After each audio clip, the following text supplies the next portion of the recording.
Saudi अरब में हज की तैयारियां मुकम्मल हो चुकी हैं। कल से मनासिक हज का आगाज़ होने वाला है। आदाब, इस्तकबाल है आपका न्यूज़ 18 उर्दू। आप देख रहे हैं, मैं हूं आपके साथ सना वारिस। सऊदी अरब में हज की तमाम तैयारियां मुकम्मल कर ली गई हैं और मनासिक हज का आगाज़ कल यानी 4 जून से होगा। 5 जून को आज़मीन रुकन आज़म वक़ूफ़ अरफा अदा करेंगे। आज़मीन 8 ज़िलहिज का सूरज तुलू होने के बाद आज़मीन मिना रवाना होंगे और अगले दिन यानी 9 ज़िलहिज की सुबह तक मिना में रहेंगे।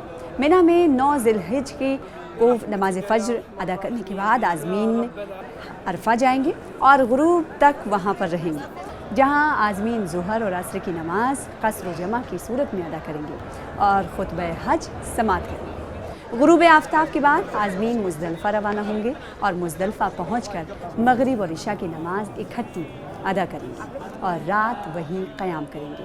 मुज़दलिफ़ा में फ़ज्र की नमाज अदा करके कुछ देर ज़िक्र व अज़कार और दुआ करेंगे, फिर मिना की तरफ कूच करेंगे। मिना आकर तुलुए आफ्ताब से लेकर ज़वाल के दरमियान में सिर्फ जुमरे अक़बा को 7 कंकरियों से मारेंगे। इसके बाद कुर्बानी होगी और हुज्जाज कराम हलक करवाएंगे।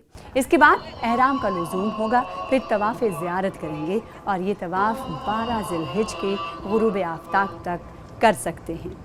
और अगर शुरू में हज की सही ना की हो तो तवाफ़ ज़ियारत इस्तबा और ला के साथ करेंगे और हज की सही करेंगे। फिर 11 ज़िलहज को ज़वाल के बाद पहले जुमरे ऊला और फिर वस्ती और फिर अक़बा की बितरतीब रमी करेंगे और 12 ज़िलहिज को भी ऐसा ही किया जाएगा। अगर 12 ज़िलहिज के बाद 13 ज़िलहिज की सुबह सादिक तक मिना में रहे तो 13 ज़िलहिज की रमी भी लाजिम होगी, वरना लाजिम नहीं होगी। अगर ये रमी नहीं की तो कोई दम लाजिम नहीं होगा। अलबत्ता इस रमी को तर्क करना मकरूह है। ताहम मक्का जाने के बाद जब वापस होने लगे तो सिर्फ तवाफ़ विदा करेंगे। हज को लेकर सऊदी अरब हुकूमत ने सिक्योरिटी के लिए 40,000 एहलकारों को तैनात किया है। रिपोर्ट के मुताबिक गुज़िश्ता रोज़ मक्का मुकर्रमा में शानदार मिलिट्री परेड हुई, जिसमें हज के दौरान नज़्म नुस्ख़ की बरकरारी के लिए फोर्सेज ने अमली मुज़ाहरा किया।